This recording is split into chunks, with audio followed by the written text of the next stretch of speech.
Hey guys, it's Bella. Welcome back to my channel. I hope you guys are all having a wonderful day, a wonderful start to your week. In today's video, we are going to be covering another Mystery Monday case, and we're going to be talking about a solved case. This is a case of Cassie Stoddart and the Scream Killers. And this case is one of the more gruesome cases I've covered, and it's also like a rare case in that you kind of get an insight into these killers and what is going through their minds, because they basically like vlogged their thought process and their lead up to the actual murder. So Cassie Jo Stoddart was born in Pocatello on the 21st of December in 1989. Pocatello is a city in Idaho, and they had a population of around 50,000. Cassie's mother Anna looked after her and her two siblings. She had an older sister named Christy, who was born 6 years before her, and a younger brother Andrew, who was born about a year and a half after her. And I couldn't really find any information online about their father. Cassie's friends and family described her as being intelligent and ambitious. She had dreams of going to college, and she found it really easy to make friends. She was quite popular at school. She was strong academically, and in her spare time she loved to draw and listen to music. She was also really close with her brother Andrew in particular, because being so close in age, you tend to do a lot of the same things in a city as small as Pocatello, so they would often be hanging around in the same places, around the same kind of people. So let me take you to the 22nd of September in 2006. Cassie was in high school. She was attending Pocatello High School, and she was in the 11th grade, and it was just like any regular day. It was a Friday, things were wrapping up for the week, and she was excited to be able to go and hang out with her boyfriend after school. She was dating a guy who went to the same school as her. He was 16 as well, and his name was Matt Beckham, and they had a great relationship. Like, they were as serious as you can be at 16 years old. That afternoon, Cassie's mother Anna picked her up from school and drove her to her aunt and uncle's house in Tyhee. She was going to be house sitting for the weekend and looking after their dogs as well. And Tyhee was about a 15-minute drive from the school. Both Tyhee and Pocatello are a part of Bannock County. I'll put a map on the screen so you can get a sense of how small the area we're talking about is. But Cassie arrived at the house at around 5:30 p.m. and Matt arrived shortly after at around 6 p.m. And the two of them were just, they were just hanging out, spending some time together, watching some movies. Later that evening at around 8:20 p.m. they also had two of their friends come over who also went to the same school, also were 16 years old, and their names were Brian Draper and Tori Adamczyk, and they came over and watched a movie together. All of them watched Kill Bill Volume 2, and then I guess Brian and Tori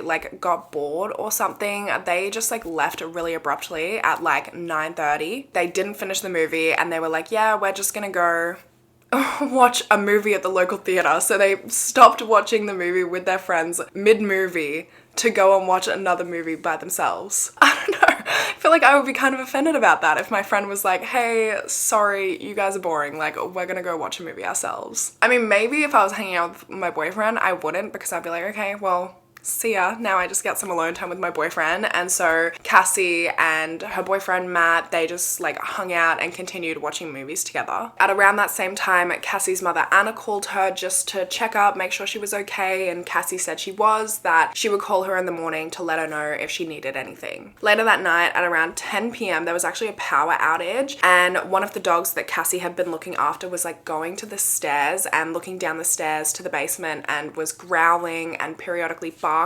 And obviously, when you're watching scary movies, if there's a power outage and one of the dogs is barking down to a dark basement, it's kind of scary. Matt really wanted to stay with Cassie, keep her company, because she was obviously a little bit freaked out. So he called his mum to ask if he could stay, and his mum said no, that he couldn't, which is fair enough. They're 16. And to be fair, the mum actually did give him the option to bring Cassie back to their house, but Cassie was house sitting for her aunt and her uncle, and she didn't want to leave the house alone when she had committed to looking after the house, so she didn't. And obviously Matt's mum just didn't want to leave them in a house alone together when they're 16 years old, so she came and picked Matt up at around 10:30 p.m. to take him home. Then after he left, Matt ended up calling one of the friends that was there earlier, Tori, just to, I don't know if he was calling him to try to hang out, or if he was calling him just to be like, hey, look, I had to go home, don't bother coming back, sort of thing. But when he called him, Tori was was like whispering in the phone, which I think at the time Matt just assumed was because they were in the movie theater. So now Cassie is at her aunt and her uncle's house alone.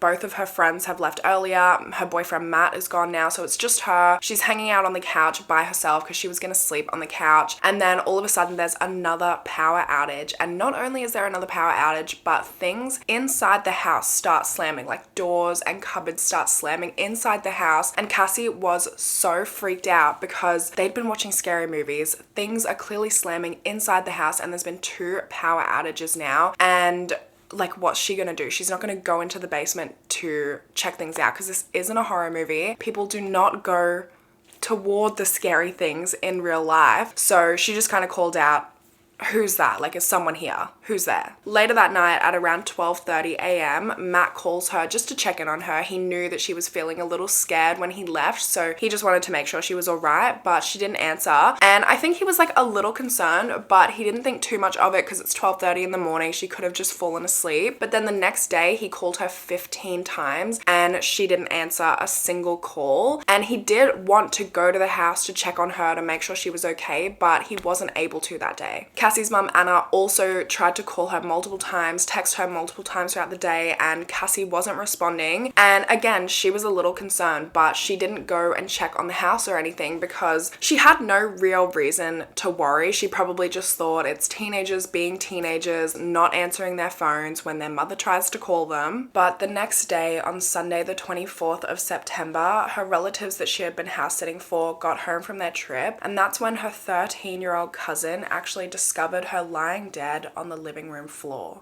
They immediately called 911, and Lieutenant Robert Rausch was one of the first people on the scene, and he said it was a gruesome sight, that there was blood everywhere. The police investigation began almost immediately, and an autopsy was conducted on Cassie's body, and they documented 30 stab wounds, 12 of which were potentially fatal. And honestly, when I first looked into this case, I was honestly taken aback. Like, I was shocked because she had gone from such a regular day. Like, she'd finished school on a Friday. She would have been excited to have a Friday night, a weekend off school. She was at her aunt and uncle's house where she would have felt safe, and she was hanging out with her friends and her boyfriend. And to go from that, from something so normal and safe, to having been stabbed 30 times, like being murdered in such a brutal way. And like, for what? It's so senseless. And by all accounts, she was this lovely girl. She had a ton of friends. She was really kind-hearted. So it was really shocking because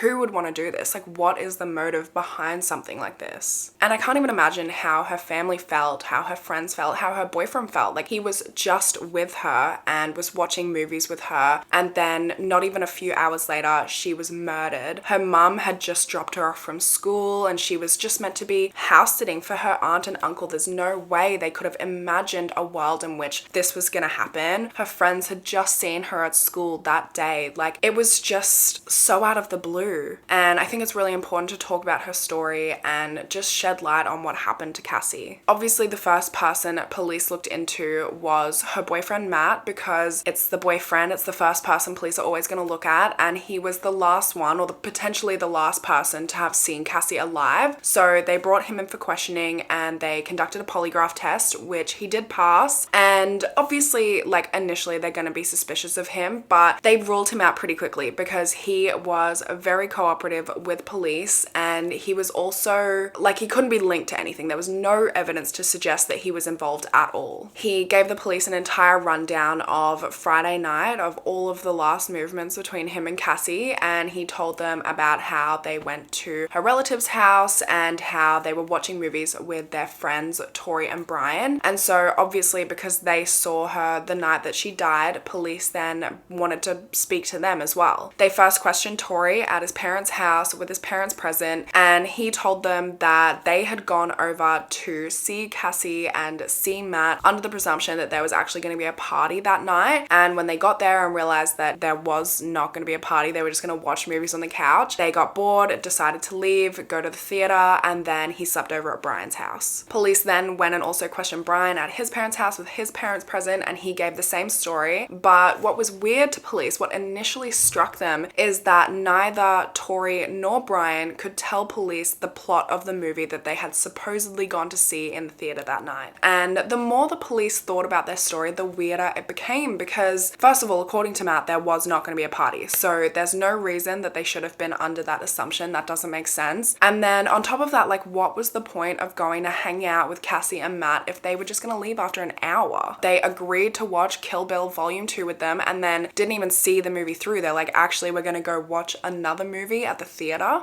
Like, if they were disappointed that there wasn't a party, why didn't they go and do something else? Like, why did they go and do the same thing that they were already doing with Cassie and Matt? Like, at least stay until the end of the movie and be like, okay, that was great, like, we're gonna go now. The story just wasn't adding up. Like, for police, this was really suspicious. So they went to the theater that Tori and Brian claimed they went to, and they questioned the employee that was working that night to see if Brian and Tori had come in. And this employee actually went to school with Brian and Tori, so he would have noticed if they had come to the cinema that night. He knows what Brian and Tori look like, and he said with complete certainty that they had not gone to the movie theater that night. So obviously police now know, they have definitive proof that Brian and Tori are lying to them, at the very least. From my understanding, Brian was then brought in for a second interview on the 26th of September, and this is when police were like, look, we spoke to somebody at the theater, we know that you guys didn't go there. And that's when Brian said, yeah, we lied, but we lied because we were scared to get in trouble because we were actually out breaking into cars that night. Brian's parents also allowed the police to conduct a search of their house, and they primarily searched Brian's bedroom, and under his bed they actually found a knife sheath, and the knife wasn't there. Brian claims he didn't know where it was, that it was his friend's knife and knife sheath, so his friend probably had the knife. The next day, on the 27th of September, they brought Brian in for a third interview, and it was during this interview that they were going to get him to do a polygraph test, and that is when Brian basically cracked. He had his parents there with him, so I don't know if it was like the looming polygraph that made him crack or if it was like his parents being there kind of weighing on his conscience, but he ended up telling the police what really happened to Cassie that night and about the fact that he and Tori were involved. He told detectives that he and Tori had gone over there to watch a movie, and that when they left, they actually left a door unlocked so that they could get into the house later on that night, and they came back with dark clothes and masks, and they went and hid in the basement. And the initial plan, according to Brian, was they were just going to turn the lights off to scare Cassie, but Tori came up with the plan to actually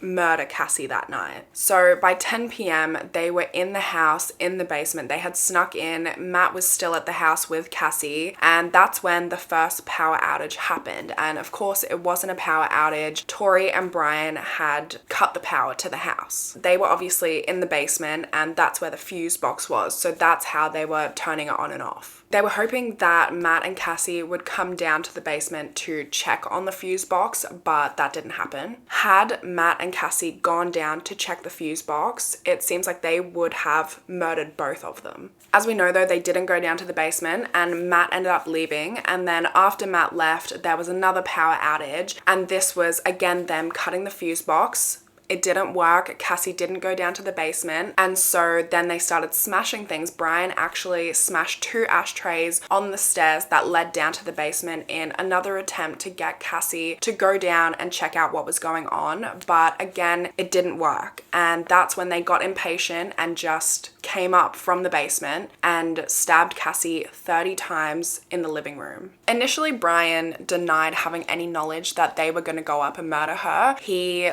tried to say, I thought we were just there to scare her, and then Tori ended up just, going up and stabbing her, and I was shocked, sort of thing. He told the police, quote, "It wasn't supposed to happen, it was supposed to be a joke." He also claimed that he never stabbed Cassie, that Tori was the one who stabbed her all 30 times, and that Tori had also threatened him to kill him if he told the police. After his confession, Brian ended up leading police to an area near Black Rock Canyon where he and Tori had tried to bury all of their evidence. So the knives were there, the clothes that they had worn that night were there, and then there was also a videotape that he and Tori had clearly tried to burn. And this videotape was, as I mentioned, they had filmed all of their planning in the lead up to this murder, or like murders. I mean, there wasn't multiple murders, but they were planning multiple murders. There is a clip in the videotape of them in the school library where they're writing a list of people that they want to kill. They called it a death list, and Cassie was on this list, and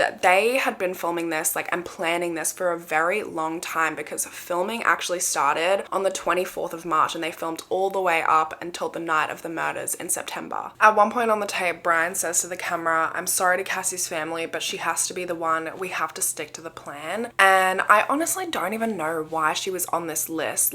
Brian did have a crush on her, so maybe he was just angry that that crush would never amount to anything. But honestly, they just really put a bunch of people that they knew on the list, and there was no rhyme or reason to it. They just wanted to kill. It was just senseless. They just wanted notoriety, and they were inspired by horror movies and by serial killers. It honestly sends shivers down my spine that there are kids that are this young, 16 years old, who just want to kill for the fun of it. They're capable of such horrific and brutal crimes. To stab someone 30 times, you are close to that person, stabbing them for a long period of time. So to be 16 years old, capable of this, just because you watched a movie where someone did that, or just because you've seen other serial killers do that, is honestly terrifying. And Cassie, she was 16. She had her whole life ahead of her. She seemed like such a lovely girl, and she just did not deserve this. After leading police to all of the evidence, Brian Draper was placed under arrest, and he was held in Bannock County Jail with his bond set at $1 million.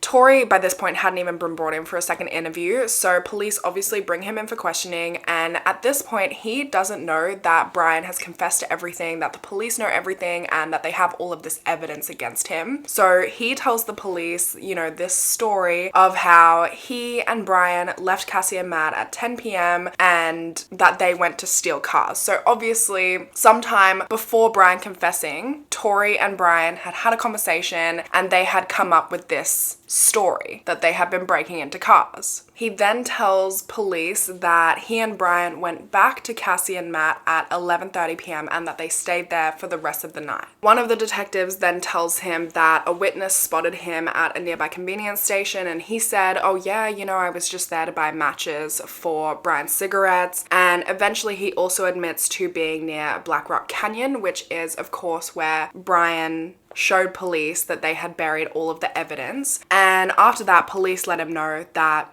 they know everything. They had all of the evidence against him, and that is when Tori asked for an attorney. He blamed everything on Brian, said that Brian was the ringleader. He was the one that wanted to actually kill and stab Cassie, and it was just this big blame game going on, back and forth. Neither of them wanted to take full accountability for the actual murder. Luckily for police though, they had all of the evidence they needed to prove what actually happened that night, and evidence that would be incredibly useful when it came to prosecution. There should be no law against killing people. I know it's a wrong thing, but hell, you restrict somebody from it, they're gonna want it more. Exactly. Goodbye, camera. So we're gonna fucking kill her and her friends, and we're gonna keep moving on. I heard some news about Kirsten. She's gonna be home alone from 6 to 7, so we might kill her, then drive over to Cassie's thing and scare the shit out of them, then kill them one by fucking one. Hell yeah. So Tori Adamczyk was then placed under arrest and charged with first-degree murder, and his bond was set at $1 million. Brian was also then brought in for a fourth interview, and again he was claiming that Tori was the ringleader, Tori was the only one who stabbed her, but eventually police asked him, did Tori make you stab Cassie? And he replied with a nod, and eventually admitted that he had stabbed Cassie 4 times in the leg and the chest, and that Tori kept kept telling him, you need to stab her, you need to stab her. Tori also allegedly told him it's not gonna work, she needs to die. So Brian and Tori were both charged with 1 count of murder in the first degree and 1 count of conspiracy to commit murder in the first degree, and they were both tried separately by jury, and they were again both trying to put the blame on one another. The medical examiner who performed Cassie's autopsy testified to the number of stab wounds and also testified that 2 knives were used, 1 knife that was serrated, 1 knife that wasn't, and the serrated knife was the one that was responsible for the majority of the stab wounds. During the trial, the prosecution also presented the tapes the boys had made as evidence. We're gonna go down in history. We're gonna be just like Scream, except real life terms. We're gonna be murderers. Good, baby. Like, let's see, Ted Bundy, like the Hillside Strangler, the Zodiac Killer. Those people are more amateurs compared to what we're gonna be. We've probably tried it 10 times, but they've never been home alone, so. Well, when they have, their parents show up. As long as we're patient, you know, and we are patient, never getting paid off, because our victim's home alone. So we got our plan all worked out now, so. Brian also said in the videotape, our plan is supposed to happen tonight. If we can get our first kill done and started, then we can keep going. It's supposed to happen tonight, so hopefully nothing will go wrong. Everything will go smoothly, and we can get our first kill done and started, and we can keep going. And what's sick about this particular like sentence that he says is that it seems to him like this first murder is almost like ripping off a band-aid. Like, let's get it done so that we can keep killing people. Like, to them, Cassie was literally just ripping off a band-aid. And Cassie was the first person on their list that they found an opportune moment to get her home alone and to murder her. And what happened to her is so incredibly devastating, and it's just thankful that they weren't able to complete that list, because it was a long list of people that they wanted to murder. Both of the boys were really inspired by horror movies, in particular the movie Scream, but they basically wanted to create their own little horror movie, their own little version of Scream. And prior to Cassie's murder, they had actually attempted to murder like 8 or 9 different people, which didn't end up happening or didn't end up working out. And so on the night of Cassie's murder, although she was on their kill list, the murder was opportunistic because they knew that she just happened to be alone that night. They knew that she was going to be house sitting, and they were actually going to murder Matt that night as well, but then he ended up leaving. And you know, there was a clear power dynamic between Tori and Brian. Like, in their friendship, it was very clear that Tori held the power. But in saying that, I don't think there was like a ringleader type of situation in this case, because they both meticulously planned these murders. Like, you can see it in the tapes. There are literal tapes of them planning these murders. They're both very involved. Brian at one point says on the tapes, "I've always wanted to make my mark on the world." They were also clearly, like in the videotapes, very involved in the 8 to 9 times they had attempted to murder other victims prior to Cassie's murder, and the only reason that they weren't able to go through with this is because those victims weren't home alone at the time. And also, it is just crazy that these tapes exist and there's like a document of what is going on in these people's minds to want and to drive them to want to commit a murder. Like, they've documented their whole thought process on why they wanted to do this. I think it's worth analyzing the power dynamic between them, because it's very clear in all of the footage leading up to the murders that it's there, that Tori definitely has the power in their friendship. He's always shooting Brian down, and at one point in the tapes he tells him like not to include his humor in the tapes, and then immediately afterwards he tells a joke of his own. Another thing in the tapes that also shows his like power over Brian and how he just kind of looks down on Brian a little bit is he gets mad at Brian for speaking about like spiritual concepts. So for example, when Brian uses the word evil, he doesn't like that because he doesn't believe in evil. He thinks it's like a religious concept or like something that's made up by religion, and he prefers terms like good and bad. So it's very much like, I'm right, you're wrong, you're stupid because you're wrong, and I don't want to hear your opinion in any of these tapes, sort of thing. So are you? No, evil is an expression of God. That was another test you failed. Evil is not an expression of God. Yes, it is. It's bullshit. You know it.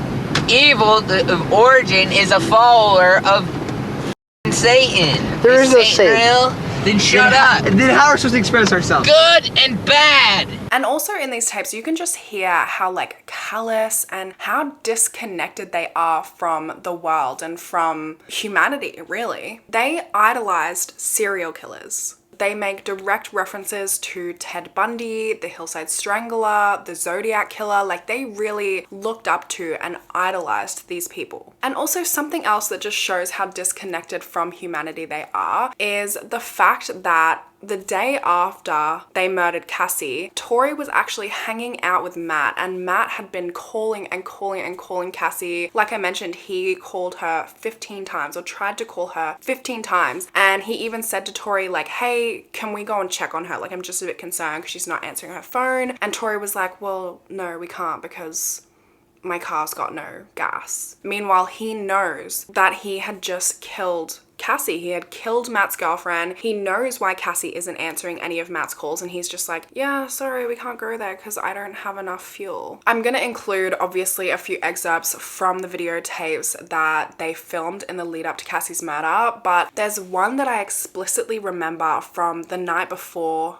Cassie's murder, and they're like outlining what they're gonna do. Brian says, quote, we're going for a high death count. At another point in the tape, one of them says, we're 6 psychopaths who get pleasure in killing other people. We want to be just like Scream. In the day before Cassie's murder, they also recorded themselves driving by Cassie's parents' house. It seems like they were just kind of doing a bit of a drive-by to see if her parents were home, if maybe they could even do it that night. We found our victim, and sad as it may be, she's our friend. But you know what? We all have to make sacrifices. Our first victim is going to be Cassie Stoddart. She's going to be alone in a big, dark house out in the middle of nowhere. How perfect can you get? I mean, like, holy shit, dude. I'm horny just thinking about it. Hell yeah. And it's strange because you can hear the hatred for Cassie in their voice. I have no idea what possessed them to hate her so much. I don't know if it's just like their hatred for Cassie or just their need to kill is driving them to hate her so that they don't feel as bad about it. But in the footage, they also refer to Cassie as their friend, while also in the same video talking about her with such hatred in their voices. I think Brian might have had some hatred towards her because he had a crush on her, and that was never going to eventuate to anything. The next day, so the day of the murder, they film one last segment before actually committing the murders, and they're in Tori's car, and it's just before they're about to sneak back into Cassie's relative's house to commit the murder. We're here in his car. The time is 9:50, September 22nd, 2006.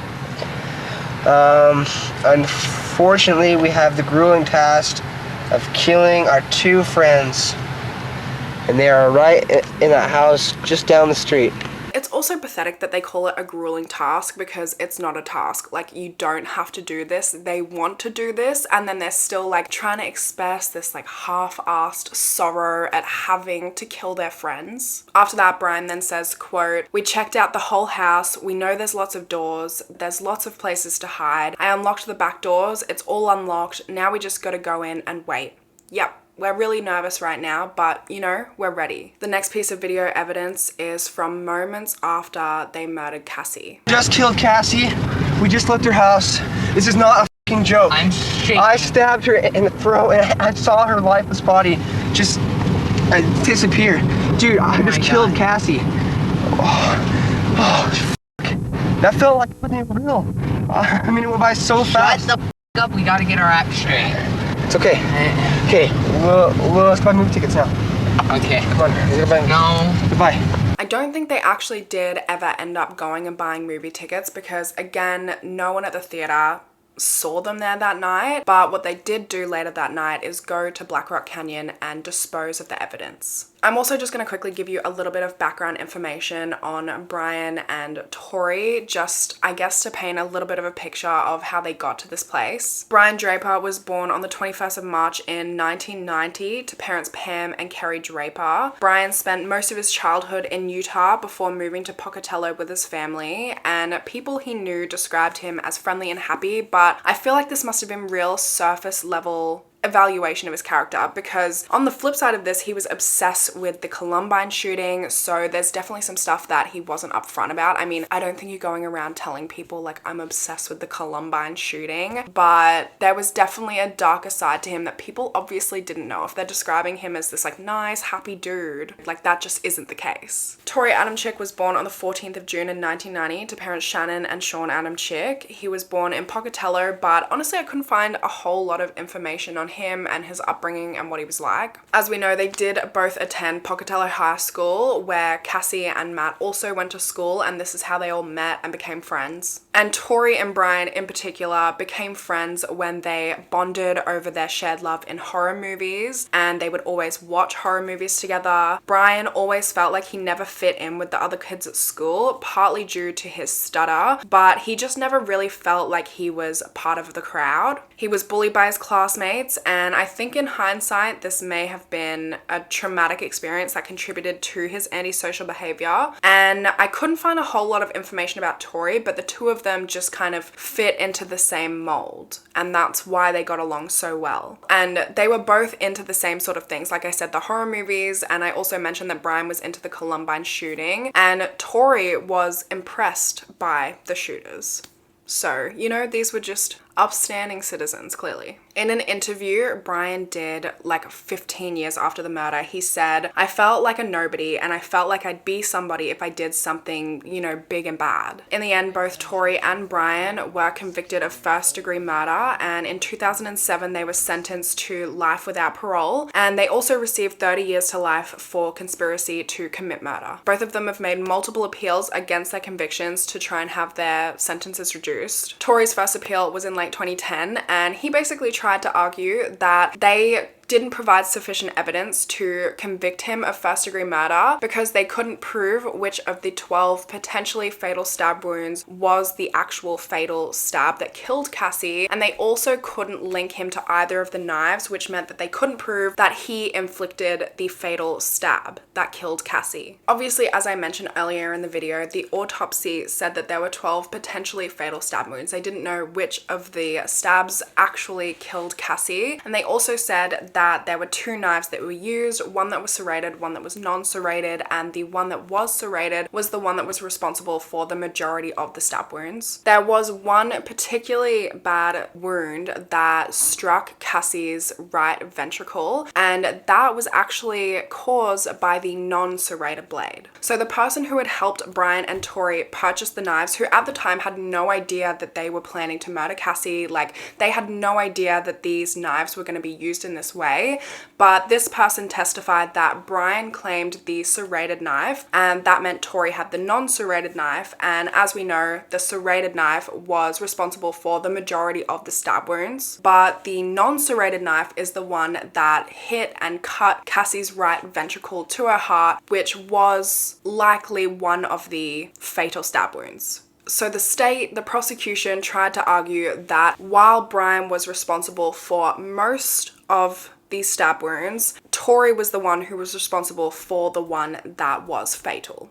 And that's what they argued against Tori's appeal. I mean, I think either way, it doesn't really matter. Like, it's such a non-argument because there was 30 stab wounds, 12 of which were potentially fatal. And it's clear that both of these knives were used in this attack. So it doesn't matter which of these 12 wounds was the fatal one. It doesn't matter who was the one who made that one fatal stab wound. They're both responsible for trying to get that fatal stab wound. They were both trying to kill her. You're not stabbing someone 30 times and hoping that they live. Also, in this appeal, it's so stupid. Tori tries to argue that he wasn't given a fair trial because they charged him as if he was a principal in the murder instead of as an accomplice, when in reality, he may have been an accomplice. But obviously, this was easy to refute because of the video evidence, because of the stab wounds. Like, it was very clear that he was not just an accomplice, and so his appeal was rejected. Brian also made an appeal in early 2011, and he tried to argue that the court made an error in not suppressing his 4th interview with the police, which is the interview where he explicitly admitted to stabbing Cassie. So his appeal was basically just him trying to get off on a technicality. Thankfully though, this appeal was denied. Tory has also tried to make multiple more appeal attempts. He made another one in 2015, and when that was denied, he actually tried to take it to the Idaho Supreme Court, and then they also rejected his appeal. In 2018, he also then tried to appeal for something which is called a federal writ of habeas corpus, which is basically just an appeal that would grant him a new appeal if they found that his first appeal had been a mistake. And then this was also denied. In 2022, he also submitted another appeal basically saying that his sentencing was unconstitutional because he was not one of the rare juveniles whose crime constitutes or conveys irreparable corruption. But this, again, was denied. As it stands, both Tory and Brian remain in the Idaho State Correctional Institution, where they are still facing life behind bars. Cassie's family also filed a lawsuit against the Idaho School District, basically saying that they should have known that Tory and Brian would have been a danger to their daughter, but the Supreme Court dismissed this case on the grounds that their actions weren't foreseeable. And I do agree with this ruling, while my heart really goes out to Cassie's family because it is honestly just the most senseless crime. I cannot imagine what they went through, but I don't think that the school could have seen this coming. Honestly, cases like this really remind you that there are deranged people out there who there's just no coming back for them, really. Like, there's just no redeeming people like that. And although they were 16 years old at the time, I really do believe that they deserve to be in jail for the rest of their life. I just don't think that people like that can be rehabilitated. I mean, Tory's still coming out trying to say that his sentencing was unconstitutional. He clearly does not feel remorse. He feels like he's been done wrong when he's the one that murdered a 16-year-old girl and cut her life short. Like, she had so much life to live. He took her from her family as well, from her friends, from her loved ones, and he doesn't even feel bad about it. You can just tell by the way that he appeals and by the things that he says in his appeals that he really doesn't have any remorse for what he's done. I know that sentencing like 16-year-olds and people who are underage to life in prison can be very controversial though, so I would love to know your opinion. Like, what do you guys think? Do you think that they deserve to be in prison for the rest of their life? Do you think there's any hope of rehabilitating people like Brian and Tory? I just really don't. I really don't think there is. And I really believe that they deserve to rot in prison for the rest of their lives. But that's everything from me. So I hope you guys have a wonderful rest of your day, wonderful rest of your week, and hopefully I will see you in my next video. Bye guys.